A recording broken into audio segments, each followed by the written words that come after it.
Hello and welcome to the Gooner Talk, back again with you guys for another show, for an episode of our Raw Reaction series, the Arsenal Transfer Show, your daily show in which we give you guys all the latest Arsenal transfer information, keep you guys up to date with what's been going on. We are now on episode 41 days in a row now, as we eat towards, I was about to say eat towards the halfway point. We're nowhere near the halfway point. There is so many more days to go until I even think about this being halfway through. We're still, of course, at the start of the European Championships as well. Seeing the games get underway, there's lots of stuff that we're going to talk about. I do imagine that it is going to start to slow a little bit regarding Arsenal transfer news, especially as we get into the real kind of crucial back end stage of the group stage, just because there's so much football going on, not only in Europe, but of course the Copa America situation as well.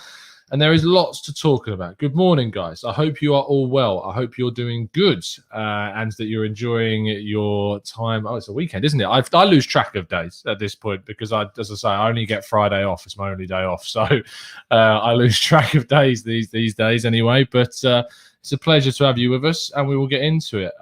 Now, obviously, for me, there's only really one place to start today's show. And whilst this is an Arsenal, giving you guys the updates about transfer news and updates about what's going on with Arsenal, what you do know about this show is that we don't avoid talking about important stuff. And this was really probably one of the scariest moments for a lot of people, including myself, watching a game yesterday. And I could not talk about it. Because I don't think it'd be right to just ignore it, as if ignored it didn't happen, because it was really, really scary. And all I want to say is, obviously, first of all, wishing Christian Eriksen the absolute best in his recovery from what is a horrible thing to happen to someone.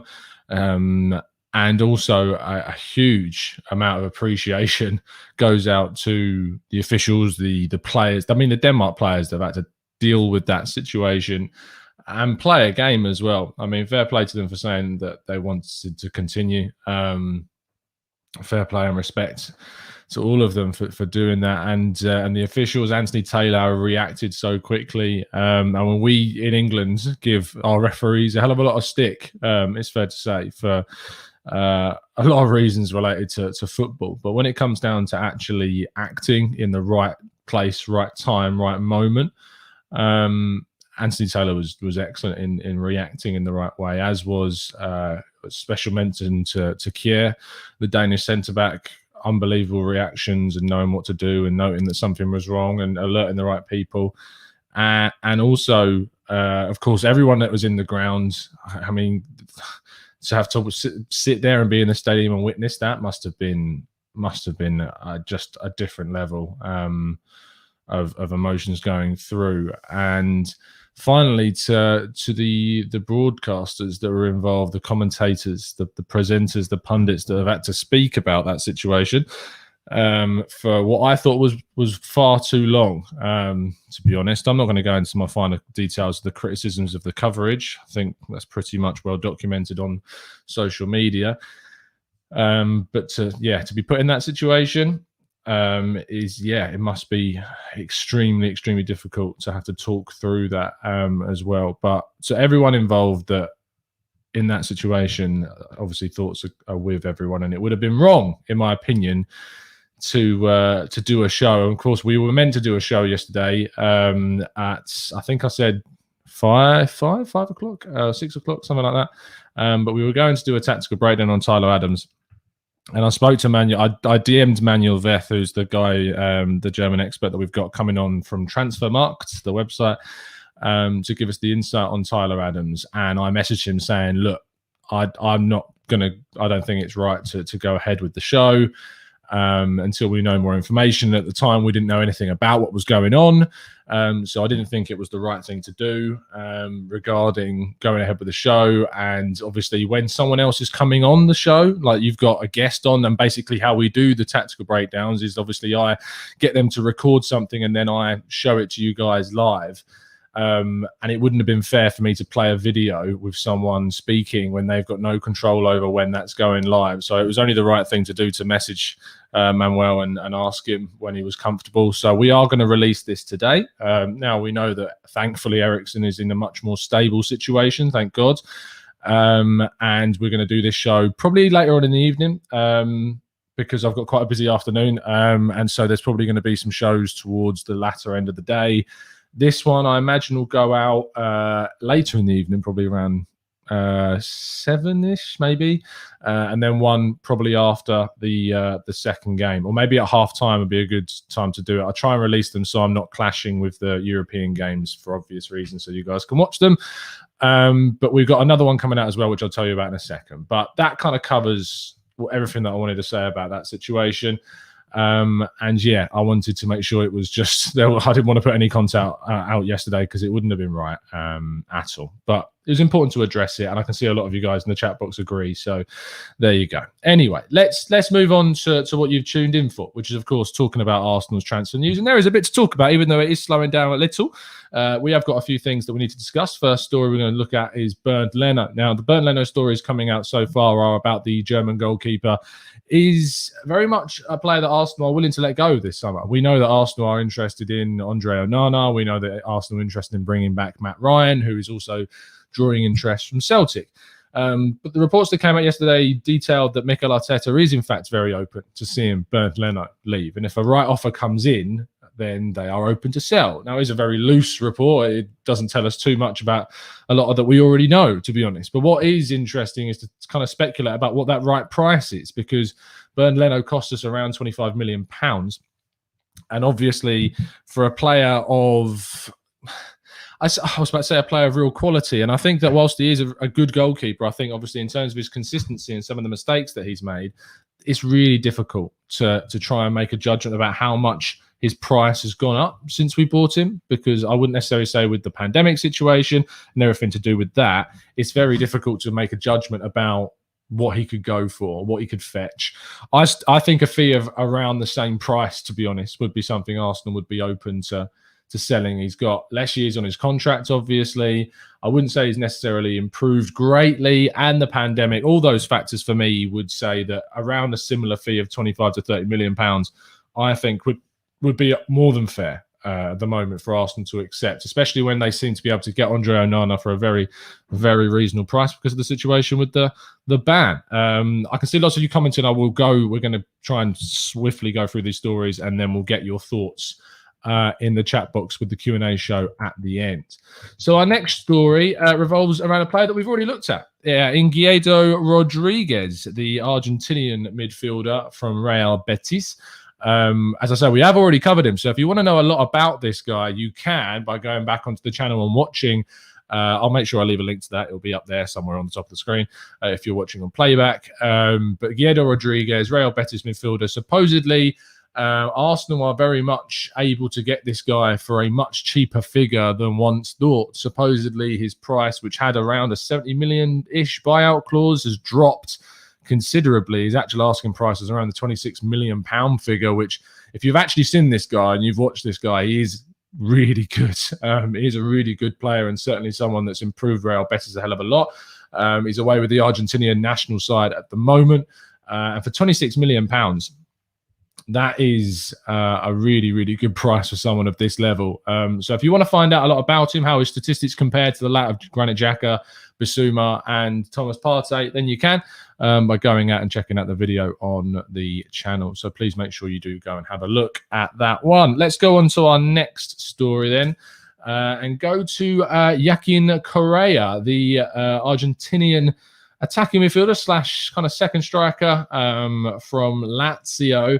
Now, we are obviously going to do a tactical breakdown on him, and that I'm hoping was also going to come out for you today. So fingers crossed you do have two tactical breakdowns for Tyler Adams and for Joaquin Correa today. That's the plan. My immediate reaction to this is that it's paper talk. I don't think this is a genuine kind of story. I think this is very much one of those agent hype ones. I might be completely wrong, but I just don't get a feeling that this has a lot of weight to it. And I'm not that excited about it either. If it was true, I certainly wouldn't be going, yay, Arsenal linked with Correa, because he's not a player that excites me. Let's say when we were talking about Rodrigo de Paul the other day, the drop in my excitement from a link to him to Yakin Correa is very different. I've not seen loads of him for Lazio, but I did see a lot of him for Sevilla. And the way I described him at Sevilla, he's a bit hit and miss with his performances. And when I spoke to a friend of mine who does watch a lot of Italian football, and I said when he was at Seville, I thought he was very much a bit of a hit and miss, and he said that's exactly how he would describe him at Lazio as well. So he's flair, he's got some tricks, he's good on the ball, he's a technical dribbler, he can take players on, but consistency is a big problem in his game. And so I would say that if Arsenal are interested in him, it must be because he is far down their list of priorities. So I think that's certainly one to take with a pretty big grain of salt at the moment. If anything changes, of course, we'll talk about it. But I do plan on doing tactical breakdown, of course, just to keep you guys up to date and informed and educated about who he is and what he's about, so you guys can make a genuine assumption on him. But yeah, I'm not keen on this guy. It's fair to say. Let's move on to what I believe is our final story of the day, and that revolves around Yves Bissouma. Sorry, I do that every time. Yves Bissouma. I don't know if you've heard of this guy. I know he's gone under a little bit of the radar recently for Arsenal fans. If you want to know any more about him, he plays for Brighton. He's a Mali international. He's a central midfielder, could play as a 6 or an 8. I know I'm telling you stuff that you clearly don't know. You don't know anything about him, obviously, because I don't think he's not been that much talked about ever at Arsenal. But obviously, speaking more seriously, an exclusive from 90 Min came out that Arsenal are stepping up their interest. Now, you know, respect to 90 Min. But you know, when you see those exclusive stories that come out and they say Arsenal are stepping up their interest in a player, it's a very safe exclusive. It's very safe to say that. We are stepping up our interest. It's like saying, yes, I'm stepping up my interest in getting a Mackie D for lunch. But it doesn't mean I'm going to get one. And it doesn't mean that you could have a go at me if I don't, because I've just said, I'm stepping up my interest in it. I'm just, you know what I mean? It's just a little bit, yeah. But you know, props to for making the story. But I just think it's a bit, yeah. You know, if great. Oh my God, is that true? Did they really say that Correa is a replacement for Granit Xhaka? Oh my God, if that's true, Jesus. Anyway.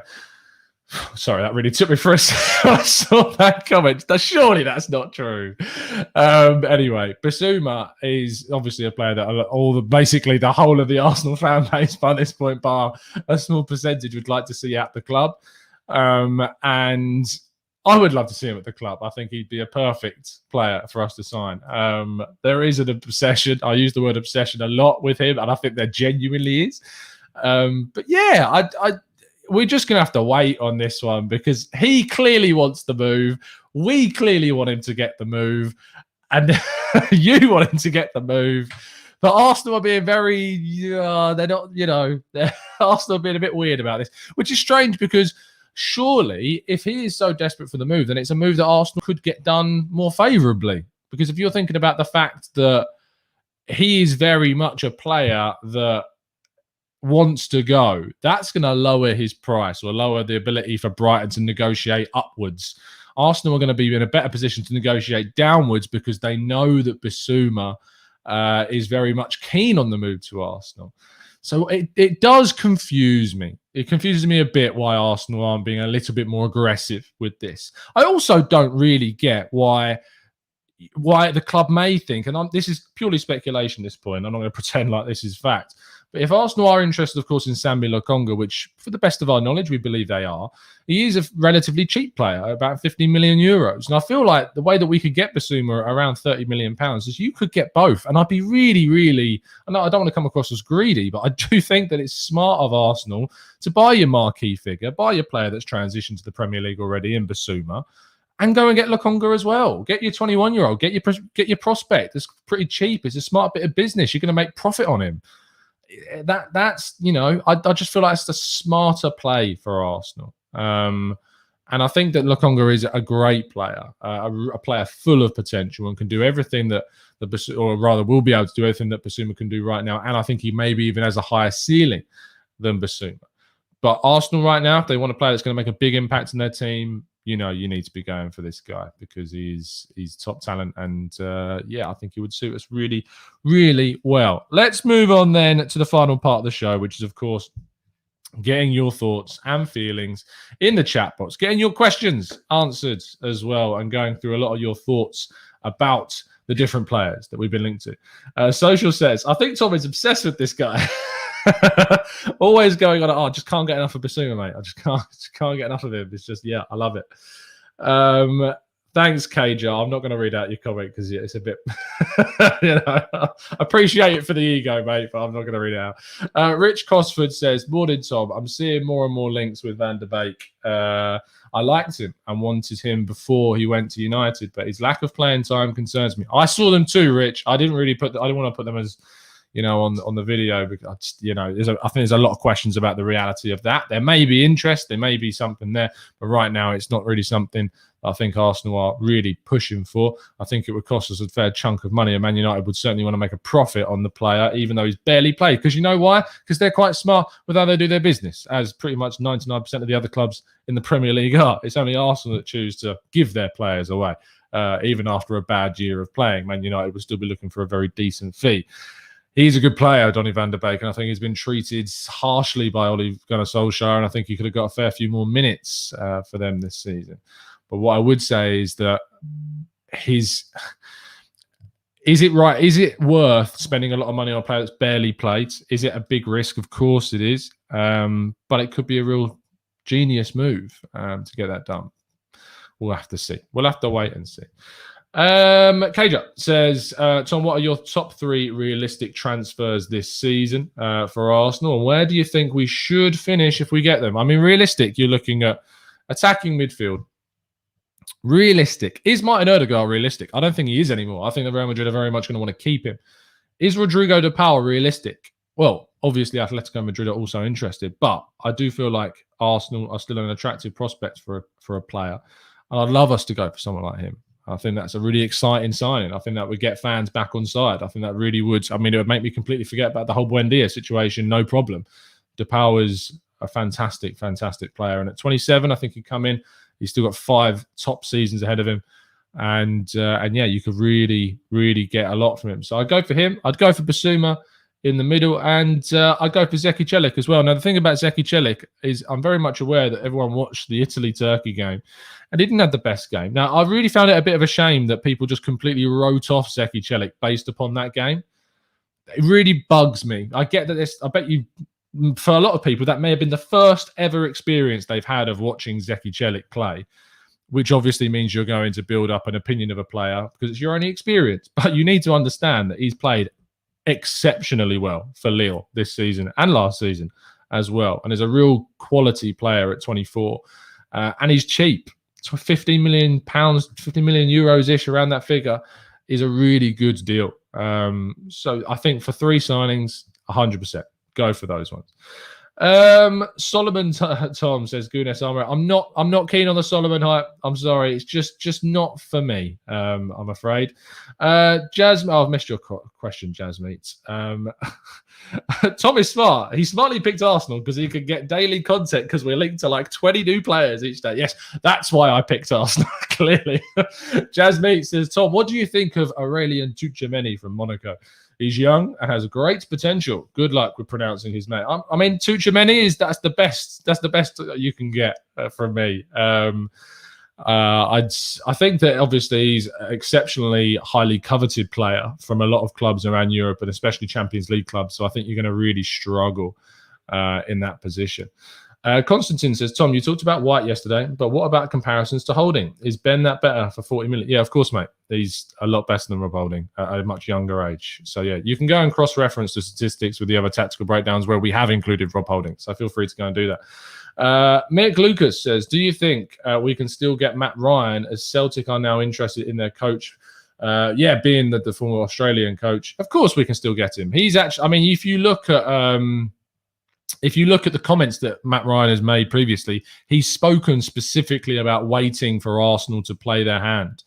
And I'm really kind of, I like the idea that you got a keeper that he supports Arsenal for starters. He wants to play for Arsenal. He really enjoyed being here for the 6 months that he was, and I think he'd be open to it. It just frustrates me a little that maybe Arsenal aren't, from what we are aware of anyway, really pushing for that deal and getting it done quicker. Marcus Brown says, Tom, do you reckon that Arteta will last the whole next season? I don't know, Marcus. I have absolutely no idea, mate. Depends on how we do this summer.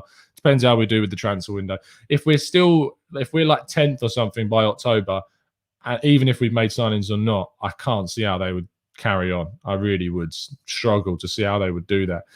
So Hill says, Tom, do you think we can get 3 players from one club in one window? Bissouma, Ryan and White. I highly doubt it. I think we can. Absolutely no problem, Sahil. It doesn't matter where the player comes from. It doesn't matter how many players you buy from one club because they replace them, and it's a market. Like it's just how it works. Like there's absolutely no way in which I can't see that not happening just because they'll play for the same club. Haroon says, Tom, our women's team is in a mess. They've not had the best of seasons, Haroon, but they'll come back, and hopefully I've made a couple of decent signings. And I think hopefully, fingers crossed, they can, move forward into next season a lot better than they have this and regain the dominance they once had. But there's a lot of good teams now in the Women's League. Man United have come out of from their development phase, and now they're really looking like a much, much better side. Chelsea are obviously so dominant. Man City have always invested a lot into their team. So fingers crossed Arsenal can turn things around. We'll have a new coach next season as well. So you've got to think about that too. Indanil says, Tom, would Rodrigo de Paul be signed to be Partey's partner in a deeper role or play as the 10th? Now, of course, de Paul has been playing as kind of your number 8 in a 3-5-2 for Udinese. I do look at him as the most attacking-minded of those central players and kind of moves into that number 10 role a hell of a lot. So I think he could play either, but I think that you would probably be better off playing him in the number 10 role for us because he's got so much more quality around him. Whereas for Udinese, they are spending a lot of time out of possession, and therefore he has to play more of the counter-attacking style. However, there is scope for Arsenal to play a 4-3-3 with your number 6 and then play de Paul next to Partey and kind of a double pivot 8 with the 6 in behind. So he gives you versatility. He gives you variation, and that's good from a player. Ben P says, am I the only one concerned that we haven't been linked with a backup left back yet? Well, we've been linked with a couple. We've been linked with Brian Bertrand. That one's gone very quiet. We've been linked with Josh Duig, the Hibernian left back as well. So we have been linked with a couple, but nothing's really moving as of yet. But there's loads of time, Ben. So chill, son. It's going to be all fine. Don't worry about it. Arsenal never mess up transfer windows. You'll be fine. Mr. Harrison Carnaby says, have you heard links to Mbolo? He looked really good versus Wales. Yeah, I was waiting for this. I was waiting for this question. I watched the game between Wales and Switzerland. I thought Mbolo had one of the best games I've seen for him. And to be honest, I think that probably says more about him than it does. It probably says more about his long-term performances than it does about him being good necessarily. That's not to say that he's bad as a player. He's just a player that had a lot of hype when he was younger, coming through at Basel and then going to Schalke and then now at Borussia Mönchengladbach. Had a lot of hype around him. Quite a few Swiss players get that when they're younger, like Oberlin, who used to play for Salzburg. He was a really highly rated player and has not really been able to push on either. So I don't think I'd want him. I don't think he's any better than Lacazette. I don't think he improves us. And I wouldn't judge him off one game against Wales, is what I would say. Also, I mean, people talk about him saying he played well. That one-on-one that he had before the corner, he should be burying that shot. I'm sorry, but he should be absolutely burying that chance. Like, he's held off 2 players really well. You threw one-on-one and you blast it. It's a lack of composure. So, no, not for me. Not for me. Gustavo says, Tom, what about the Japanese Messi, Daichi Kamada instead of Erdegaard? Yes, I think Kamada's a great player. 5 goals, 15 assists last season is a fantastic return. I haven't seen loads of him. I've only done the research that I've done what we did for our top 10, and from speaking to a couple of people that have seen a lot of him. But yeah, 100%. I think it's someone that I would like to have seen Arsenal linked with, and that's why he made our top 10 list for Buendia's alternatives. Thanks, mate, for the comment. I just seen that. It scrolled past. That's annoying. I was going to give you some credit, and I can't see the comment. There we go, Vicky. Thank you, Vicky. Much appreciate that. The Red Gorilla says, Tom, why can't Arsenal play, I assume you mean Saliba, at right back? He can play the position and save us spending. Mainly because of his delivery, and at that end of his game is passing into the box from his right back. So yeah, no, I'm not interested in that, I'm afraid, mate. I don't think he's got the final third capabilities that you need for a right back, to be honest. And I don't think we play a style. Like, you look at Juan Foyth and how he played for Villarreal last season, typically a centre-back, played at a right-back position because Unai Emery got him to play that role really well, and mainly getting the left-hand side, be it Pedraza, be it Alberto Moreno, to be the main attack on the left. And on the right-hand side, they had like Samuel Chukwueze being more of the attacking force, and they didn't need Juan Foyth to get forward, and they effectively became like a back three with Juan Foyth playing at that right-back position. So I don't think that's the way that Arsenal want to play. So that's the thing there. Lee Tiny Morris says, I would take Kesse before Bissouma. What do you think? I mean, has he got a low contract? I think he hasn't got many years left on his deal. Has done really well at AC Milan since moving from Atalanta. And yeah, I mean, I would love to see Kesse at Arsenal. I think he's perfect for what we need in that position. And I think he'd be a really good complement to Partey as well. Some people say they're too similar. I disagree. I think if you could have two Thomas Parteys, fantastic. But I'd be fine with that deal. But again, there is the awe of getting a Premier League proven player that Arsenal just don't generally tend to do. That's a bit of an issue for me. But I'd like to see us push for more Premier League proven players. Aya says, the links with Ben White really make me think that we're going to go through at the back. We have talked about this a lot, that maybe Arsenal are looking to, because we've got quite a lot of players that work in a three at the back system. Kieran Tierney works in a three at the back system. Gabriel has shown that he can play in that position. He did it really well against Chelsea. Pablo Mari did it as well. Saliba's played in the back three at Saint-Etienne. We've got Bukayo Saka that can play in a wide wing-back role. The right wing-back role is something I don't know we have the player for. Bellerin arguably could have done, but he's looking like he's going to go. I'm not sure I'd play Chambers at right wing-back, but I would play him at right centre-back in a back three. And Holding, I think, works as a central defender, the central of those back three. So I think that, yeah, we have got the scope to do it. Maybe it would limit us more centrally, but maybe it would make us really dangerous in the wings, which is typically where we are best, is on our wide areas. Let's scroll down a little bit more and get some more questions. I'll scroll down right to the bottom here. Here we go. Matt G says, Tom, how long does it take you to get set up before going live? Not long, to be fair. Once you've done it a million times, the green screen is just like, it's easy to set up because it's just, oh, there's Thierry Henry. There he is. So it's pretty easy to sort out, to be honest. So it doesn't take me that long to do it. And then this is all set up already because this is a study. So not long at all whatsoever. Thabo says, what do you make of Mikel's man management? It's not the best. It's probably about where I would say. Zuhair says, do you think we will even buy any of the long list of players that have been linked? Will it be a surprise signing? Do I think it would be a long list of players? I would hope, Zahair, that it is. I would hope that it's a long list of players, and I hope that we're really going to push into this market with a hell of a lot of kind of aggression, and we're going to go and get the backup keeper, backup left back, going to go get the central midfielder, the attacking midfielder, the right back, and maybe even a centre back from the way things are looking. I'm hoping that we go for all of those. But it's really difficult for me to say that, yeah, we're going to do that, because we've just seen no evidence. And the looking at the situation we find ourselves in now, where nothing's happened before the Euros. We haven't even got any sales out before the Euros.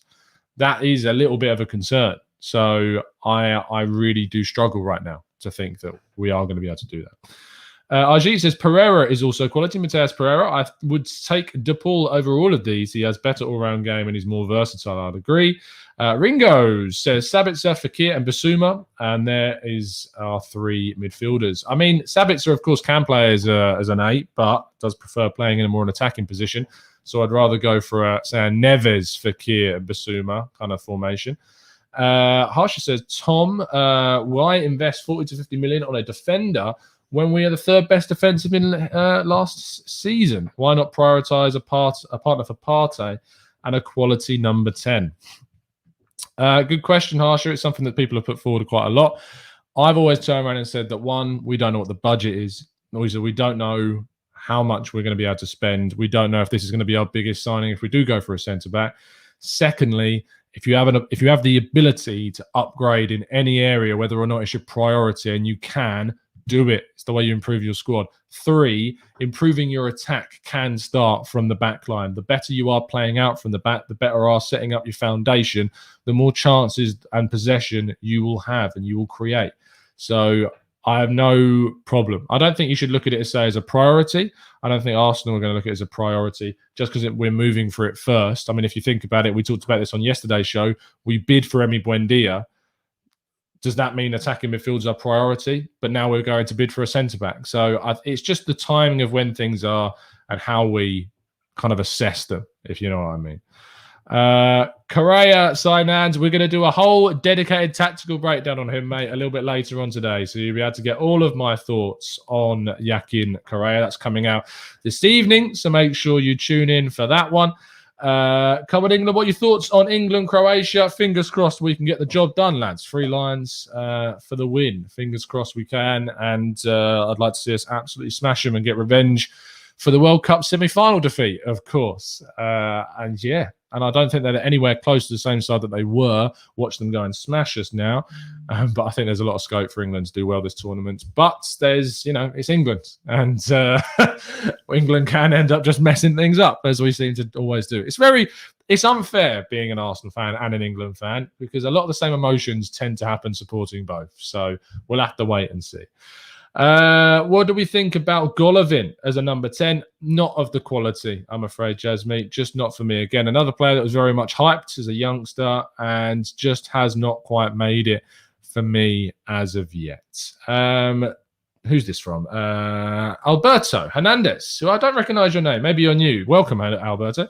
Tom, do you see Pepe having a breakout season next year? And which position do you think he will thrive in? Loved him at left wing too. One-dimensional on the right. Yeah, I agree with you. And I've said it a few times that he's too one-dimensional on the right. However, I think he's improving on the right. And I actually see a future for Bukayo Saka more on the left-hand side. I think his creativity is important to really utilize that left foot of his to drive to the byline, cut the ball back on his left, create chances. And Pepe, I think, has shown that with his lethal left foot, he can still be unpredictable and cut inside. He showed that towards the end of last season. I think if he plays slightly closer to the central striker and further away from a really wide, isolated area, I think he can be excellent for us. So I think Pepe right, Saka left is, for me, my ideal situation for both of those players. Anyway, that's going to round off today's show. Please make sure you drop a like on the video before you go, and appreciate all the hard work that's going into putting into these shows every single day. I'll be back tomorrow morning, of course, as always, for the 8 a.m. transfer show. And, of course, we'll be back again a little bit later today to give you a couple of tactical breakdowns on Tyler Adams and, fingers crossed as well, on Yakin Correa as well. Stay well, people. It's never been a time where we have to appreciate life that little bit more than right now. So stay well, stay hopeful, stay positive, and I will see you a little bit later on today. And as always, up the Arsenal.